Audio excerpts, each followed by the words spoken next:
كن على يقين لن تسلم من كلام الناس دام أن لك روحا تسير بها على هذه الأرض. خير منك سيدة نساء أهل الجنة مريم عليها السلام، تكلموا عنها: يا مريم لقد جئت شيئا فريا. مهما كنت طيبا نقيا صافيا والله سيتحدثون، سيتكلمون. اسمع اسمع، والله لو صاحب المرء جبريل لم يسلم من قال وقيل. قد قيل في الله أقوالا مصنفة تتلى إذا رتل القرآن ترتيلا.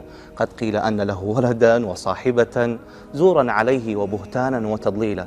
هذا قولهم في الله خالقهم، فكيف لو قيل فينا بعض ما قيل. والله لن تسلم، خذها قاعدة، أرح قلبك.